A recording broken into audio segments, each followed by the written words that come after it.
Quais os cuidados cinesiológicos e ortopédicos quando nós realizamos o abdominal curl-up? Quais são os cuidados que nós temos que ter do ponto de vista cinesiológico para ter uma eficiência de trabalho na parede abdominal? E qual seria, ou quais seriam, os cuidados ortopédicos para esse exercício? Fica comigo no vídeo de hoje, que eu vou debater, discutir com os meus desenhos anti-artísticos exatamente isso contigo.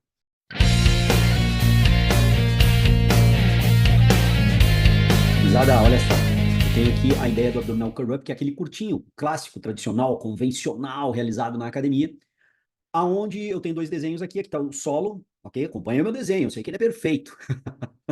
Se eu não descrever aqui, vocês vão achar que é uma bicicleta que tá aí, né? Então, assim, gurizada, qual é a primeira ou o primeiro cuidado cinesiológico? Normalmente a galera pergunta o seguinte, olha só o que a galera normalmente pergunta, vamos lá para um vermelho. João, quanto que a pessoa deve subir no abdominal? Quanto que ela deve fazer de ato ascendente? Daí alguns colocam, né, aqueles números cabalísticos, né, dogmáticos, né? Ah, 30 graus tem que subir, 45 graus tem que subir, 50 graus. Galera, não é por grau aqui, certo? A questão é a competência da parede abdominal, principalmente do reto abdominal, e quantos graus o indivíduo consegue subir, usando a parede abdominal. Se o meu objetivo, vamos lá, nós temos que esclarecer bem isso para nós mesmos, né? Vamos lá. Se o nosso objetivo é trabalhar a parede abdominal aqui, ó, nesse indivíduo que está embaixo, e no indivíduo que está flexionado, a parede abdominal aqui, tanto o reto abdominal quanto o oblíquo interno e o oblíquo externo são flexores tóraco-lombares. Então, a gente tem que fazer uma flexão tóraco-lombar. Claro, cinesiologicamente, anatomicamente, o reto abdominal é mais importante, motor primário para flexão tóraco-lombar, e os oblíquos interno e externo são motor secundário, mas atuam de forma sinérgica, de forma conjunta, de forma associados nesse trabalho de flexão tóraco-lombar. Então, vejam bem, o primeiro cuidado que eu tenho que ter é, durante a exigência que o indivíduo, meu cliente, faça a fase ascendente concêntrica do movimento, tá? Definir a angulação que ele deve subir é uma angulação tal, eu diria que seria a máxima. Então, como assim máxima? A máxima angulação, desde que, olha bem a condicionante que eu vou colocar agora, a região lombar aqui, ó, da coluna vertebral, essa região, a lombar da coluna vertebral, não se desloque do solo. Então, ele pode fazer uma flexão da coluna vertebral não muito acentuada, como ele fez agora aqui, ó. Vamos lá. Numa primeira angulação, que ele angulou esse ponto aqui, e ele fez essa flexão aqui, ó. Vamos ver se eu consigo fazer aqui, ó, essa primeira aqui, ó, certo? Tá em rosa descrito aqui. Ele fez uma flexão tóraco-lombar. E vamos imaginar, presta bem atenção, gurizada, anota aí. Vamos imaginar que a partir desse ponto ele começa a deslocar a lombar do solo. Então, a angulação máxima para esse indivíduo, nesse nível de condição física dele atual, a angulação máxima concêntrica, e obviamente, né, a partir desse ponto ele vai fazer a excêntrica, ele não vai subir além disso, a angulação máxima dele é essa. Uns 30 graus, 20 graus, 20 graus. Então, o que que eu observo? A lombar. Ele consegue flexionar o máximo sem tirar a lombar quanto? Ah, 30 graus, então é 30 graus a flexão máxima dele. Agora vamos imaginar o seguinte, gurizada. Segue a linha de raciocínio, acompanha comigo aqui. Raciocina que aprende, tá? Raciocínio não decora. Olha só, digamos que agora em verde ele consiga fazer essa flexão aqui, essa amplitude de movimento em verde, que é esse caso aqui, ó. Que ele fez também uma flexão tóraco-lombar. A lombar ainda continua no solo, aqui a lombar, ó. A lombar ainda continuaria no solo, mas ele consegue efetivamente fazer uma flexão maior da coluna vertebral que o caso do rosa. Ele tem mais força da parede abdominal, particularmente do reto abdominal, assessorado, obviamente, por oblíquo interno e oblíquo externo, que também são motores secundários na flexão tóraco-lombar. Só que ele tem mais força, e essa força permite a ele fazer uma flexão tóraco-lombar maior, e com essa flexão tóraco-lombar maior, ainda atingindo a parede abdominal, ele consegue flexionar e trabalhar nesse grau de ADM, de amplitude de movimento. A ADM dele máxima é um ângulo agora, digamos, de 45 graus. Digamos, esse ângulo aqui, né, com relação ao solo, 45 graus. Mas vejam bem, de novo, o aspecto em azul, tá? Esse ponto em azul fundamental. Ele não deslocou a lombar do solo. Então, vejam bem, o quanto que o indivíduo tem que subir vai depender do nível de condição física dele, do nível de força da parede abdominal nesse particular da condição física dele. Quanto mais força da parede abdominal, mais ele consegue deslocar o corpo do solo sem tirar a lombar. Por que esse detalhe? Alguém já perguntou aí? Sabias por que não pode tirar a lombar? Porque no momento que ele começar a deslocar a lombar aqui, ó, vou continuar em azul para vocês pegarem ideia. Quando ele começa a deslocar a lombar, vai ter um músculo que vai atuar vetorialmente assim, ó. Um músculo em particular, ou um grupo muscular em particular, que vai começar a fazer a lombar dele deslocar, e ele vai começar a fazer uma flexão do quadril em cadeia cinemática fechada. Por isso que ele desloca a lombar. É o iliopsoas. A parede abdominal já flexionou o tórax lombar, o que era possível, e para ele continuar subindo, fazendo a fase ascendente do movimento, a fase concêntrica, só se ele flexionar o quadril, só se ele deslocar a lombar do solo e acionar o flexor de quadril. Então, quando eu garanto que ele não tirou a lombar do solo, ele não acionou dinamicamente o flexor de quadril, o iliopsoas dele. Nem o reto femoral, que é flexor de quadril, nem o sartório, que é flexor de quadril, que também vão auxiliar nesse movimento. Esse vetor que eu coloquei aqui em azul, sobre a região lombar, é um vetor que representa o ilho, o psoas, o sartório e o reto femoral, os quatro principais flexores do quadril. Então, quando ele mantém a lombar no solo, eu garanto que ele não acionou dinamicamente esses grupos musculares, e dinamicamente, sim, ele acionou a parede abdominal. principalmente o reto abdominal. Só que isso vai depender, a amplitude dele, repito, reitero e reforço. Repito, reitero e reforço. O ângulo ascendente aqui, galera, olha só, esse ângulo, essa ADM, essa amplitude de movimento ascendente vai depender do quê? Da força da parede abdominal. Quanto mais força, mais ele sobe. Quanto menos força, menos ele sobe. Perfeito? E não está acionando dinamicamente os flexores de quadril. Então, do ponto de vista prático, botou o cara fazer o curl-up, observa a lombar dele e pede para ele subir ao máximo. Olha aqui de novo, ó. Suba o teu máximo e eu vou ficar observando o teu movimento. Quando ele começar a deslocar a lombar, parou, pode voltar na fase excêntrica. E essa vai ser a tua angulação de trabalho, certo? Conforme ele vai fadigando, toma cuidado, porque essa angulação vai diminuindo. Porque a força da parede abdominal vai diminuindo, ele vai conseguir flexionar a tóraco-lombarmente numa angulação cada vez menor. Então o ângulo se torna cada vez menor. Então observa isso. Durante a fadiga aí de uma série de 20, 25 repetições, tende nas últimas repetições ter uma angulação menor. Se ele quiser manter a angulação, ele vai acionar o flexor de quadril dinamicamente e vai começar a deslocar a lombar. O critério é não deslocar a lombar para não acionar os flexores de quadril aqui de forma dinâmica. Estão lembrados disso? Não acionar os flexores de quadril aqui de forma dinâmica, ok? Para garantir um trabalho efetivo da parede abdominal. Então, esse é um cuidado fundamental. Eu empreguei um bom tempo aqui para explicar isso para vocês, que é um cuidado fundamental para se fazer o exercício curl-up, certo? Nesse link, tu vai cair no card, num link, numa playlist do meu livro de cinesiologia e biomecânica dos exercícios abdominais, onde o curl-up é um dos exercícios analisados. Eu e o Caio, meu colega, que fizemos esse livro em duas mãos, em dois autores, duas autorias, e nós mostramos com a eletromiografia também no curl-up que existem estratégias para intensificar o trabalho, mas o tempo todo fazendo o curl-up sem tirar a lombar do solo. Vocês vão ver isso no livro, está colocado lá. Agora, tem estratégias para intensificar o trabalho, tem uma que eu vou discutir já aqui com vocês. Aqui nós abordamos o cuidado cinesiológico, certo? Lógico. Ainda não estou muito acostumado a usar aqui essa mesa. Mas tudo bem, essa mesa digitalizadora. Esse é o cuidado cinesiológico. Tem que cuidar isso para qualquer tipo de curl-up. Agora, como é que eu posso intensificar? Eu tenho estratégias de intensificação, né? Por exemplo, inclusive nós discutimos isso no livro, usar um peso. Bom, galera, agora nós vamos para um cuidado ortopédico, tá? Olha só, eu posso botar um peso, por exemplo, aqui na altura do tórax, uma anilha, tá? Vamos considerar aqui uma anilha. Essa anilha tem uma força gravitacional acionando para baixo. Essa força gravitacional ela é dada pela seguinte equação, quem está acompanhando essa série já viu. Força é igual massa vezes, né, a aceleração. Então, essa força é igual a uma massa de 5 kg, considerando uma anilha de 5 kg, segurando no tórax aqui, certo? O cara botou no tórax e vai fazer o curl-up, com maior ou menor amplitude, conforme já discutido na questão cinesiológica abaixo. Então, ele tem aí 5 kg, ok? De massa vezes a aceleração gravitacional, que é 9,81 metros por segundo ao quadrado da aceleração gravitacional. Normalmente, para facilitar o cálculo, a gente arredonda esses 9,81 para 10. Então, ficaria da seguinte forma, vai dar uma margem de erro pequenininha, mas para efeito de cálculo, nós entendermos a lógica biomecânica aqui está valendo para nós, tá? Então, é 5 kg de massa, ok? Vezes 10 metros, estou arredondando para mais, né? 10 metros por segundo, opa, faltou aqui, ó, por segundo ao quadrado. Beleza? E isso, galera, vai nos dar, então, portanto, uma força. Estou calculando esse azulciano lá, ó, a força, tá? Uma força igual a 5 vezes 10, 50 newtons de força. Ok. Temos a força aqui. Ok? É essa força que eu estou considerando aqui, ó.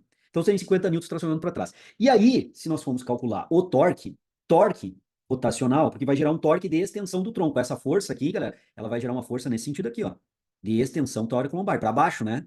Essa força está tracionando para baixo. O cuidado é ortopédico, mas estou abordando uma questão de biomecânica que eu abordo em todos os vídeos para a galera pegar bem. Porque o torque está todo o tempo nos nossos exercícios, nós temos que analisar. Então, o torque ele é dado, que é essa força rotacional para baixo, ele é dado pelo quê? Pela força vezes o braço de alavanca da resistência. Braço de alavanca, ou braço de momento, como que da resistência, porque tem o braço de alavanca da força, ou o braço de torque da força, ou o braço de momento da força, chame como quiser, tá?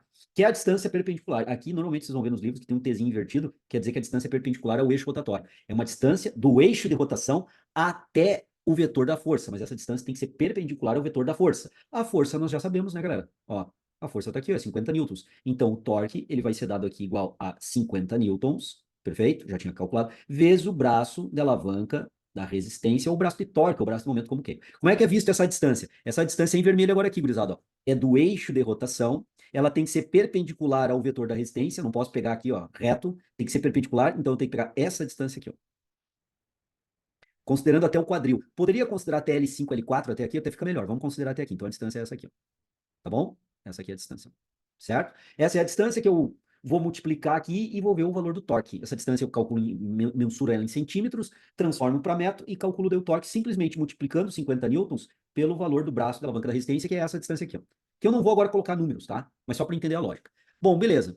Como é que ele intensifica esse exercício? Discutido no nosso livro, aquele livro que eu pedi para vocês linkarem antes aí. Ele pode usar, por exemplo, esse peso aqui, ó, na altura da cabeça, né? Aqui assim, ó. Esses 5 quilos de massa, colocar aqui, claro, ele pega e segura na altura da cabeça e faz o exercício abdominal. Ao invés de segurar na altura do tórax, segura na altura da cabeça. E aí, gurizada, se liga aí, meu. A força tá para baixo de novo aqui, ó, peso livre, né? É dumbbell, é halter, é anilha, sei lá o que o cara tá segurando, mas é 5 quilos, tá? É um kettlebell que ele tá segurando ali. Cara, que ficar mais confortável, ele conseguir dar uma segurança maior. Para baixo de novo, ó. O vetor é esse, certo? Só que agora, vejam bem, então eu continuo com a mesma força, isso aqui representa os mesmos 50 newtons, certo? Só que agora esse braço de alavanca da resistência aqui, observem comigo, vamos colocar o vermelho de novo lá. Ó. Agora, só que eu vou colocar um vermelho um pouquinho mais escuro, tá? O braço de alavanca da resistência, ele vai sair daqui e vai até lá, ó. Até L5, S1, né? Ou L4, L5. Tô pegando um ponto articulável da região lombar, já que é uma flexão tóraco-lombar, tô pegando aqui, ó, da região lombar, ó, certo? L4, L5, até vamos colocar aqui, ó. L4, L5. João, dava para pegar de L5, S1? Dava também, pode pegar qualquer ponto. Eu tô supondo que aqui é L4, L5. O braço de alavanca da resistência, ele vai entrar aqui de novo, ó, gurizada. Aqui, ó. Braço de alavanca da resistência, perfeito?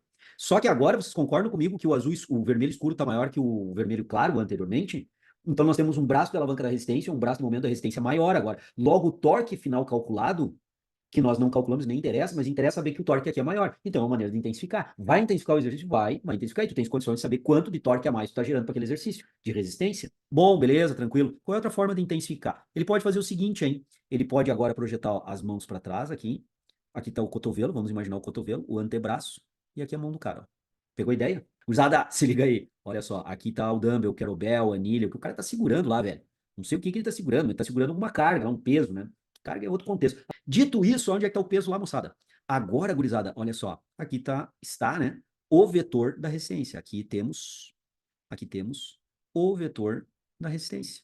Sempre da vertical para baixo. Quantos newtons, João? Sempre a força ó, desse vetor é 50 newtons, já calculado, porque ele não mudou, ele está com a massa de 5 quilos, certo? Agora, o torque lá para o abdominal, o torque para o esforço abdominal, vamos colocar o esforço abdominal aqui em amarelo, velho. Isso. O torque lá para o esforço abdominal, aqui, ó, da parede abdominal, reto abdominal, oblíquo interno e externo, sempre seguindo essa lógica aqui que nós já estudamos. Não perde o fio da meada, gurizada. Tá ligado aí? Presta atenção. Bom, agora o torque, certo? O torque, que você já sabe, né? A distância perpendicular, né? É aquela distância, ó, tem 90 graus aqui e 90 graus aqui em relação ao vetor. Essa aqui, ó, 90 graus aqui, 90 graus aqui em relação ao vetor. O vetor tá sempre na vertical, a força na vertical, força gravitacional, beleza? A força da gravidade que eu tô considerando. Agora, gurizada, olha o braço de alavanca, o braço de momento aqui, ó.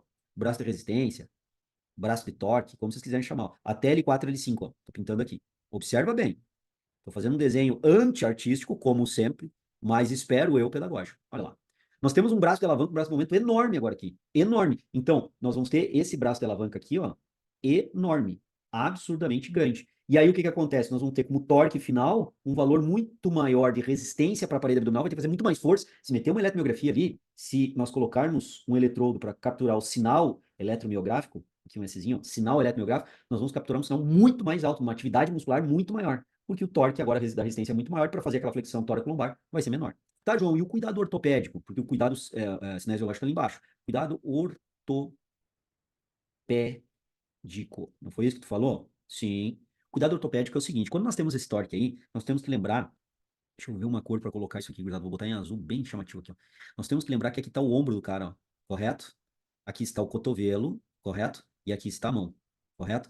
E nós temos que lembrar que esse membro superior, por exemplo, se ele ficasse para frente aqui, ó, cotovelo, mão, aqui, ó, ele estaria, quando ele se desloca para trás aqui, ele está fazendo uma flexão do ombro. E aí posiciona lá atrás. Então o ombro faz uma flexão e posiciona lá atrás. O que que eu tenho que entender? Que o torque, obviamente, eu estou raciocinando para o reto abdominal aqui, e tá tudo certo. Mas o cuidado ortopédico que vocês têm que ter é o seguinte: agora chegamos nele. Precisa de toda essa bagagem. Pô, mas agora tu vai me responder, mas eu preciso ter toda a bagagem? Como é que eu vou chegar de cara falando isso sem tu entender o processo? Tem que entender todo o desenrolar do raciocínio.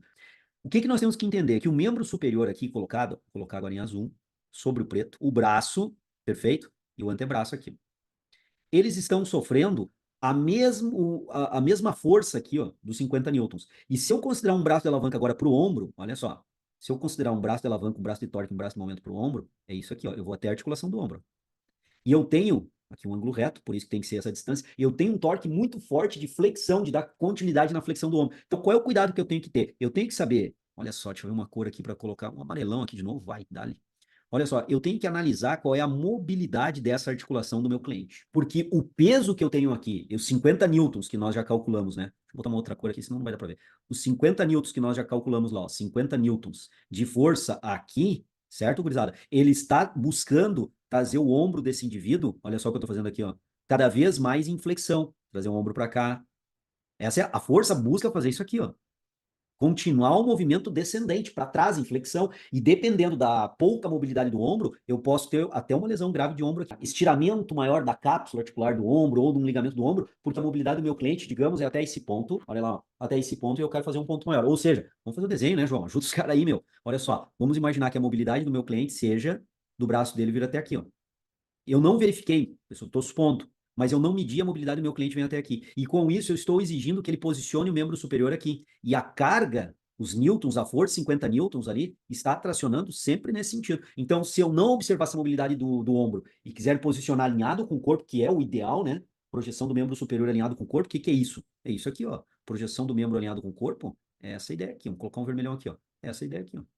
Ó, tá alinhado com o corpo, ó. Até fazer a flexão, ó. Não tá alinhado? Tá alinhado. Isso seria o ideal. Ideal se o cara tem uma boa mobilidade aqui. Esse ângulo aqui. Agora, se ele não tem, eu vou manter o membro superior dele nessa posição aqui, gurizada, ó. E daqui vai ficar com o dumbbell gerando uma força para baixo dessa posição. Vai diminuir um pouco o braço da banca, vai. Mas se eu não tiver esse cuidado ortopédico, eu posso incorrer em lesões, desconforto e cronicamente levar algum problema de cápsula, ligamento, articular, deslocamento da cabeça do húmero, um slice ali para cima ou para baixo, a depender de como o corpo tenta ajustar essa posição. Então, além do cuidado cinesiológico, que nós vimos no começo da videoaula de hoje, tem esse cuidado também ortopédico. Perfeito? Compreenderam essa lógica? Esse ombrinho aqui tem que ser medida a mobilidade do cliente, principalmente aquele iniciante na academia que está tempo parado, aquele vovô que tem articulação escapulohumeral travada, que tem articulação escapulotorácica travada, que tem glenohumeral travada, tem que dar uma soltada antes, fazer um trabalho de mobilidade para entrar nessa posição. Ou manter o membro superior para esse exercício do curl up com os braços para trás, se for o caso aqui, sem peso ou com peso, trazendo o braço somente até aqui, porque é o que a mobilidade dele permite. Então tem que tomar cuidado nisso, exato. Perfeito? Então foi discutido na videoaula de hoje cuidado ortopédico agora e no começo cuidado cinesiológico.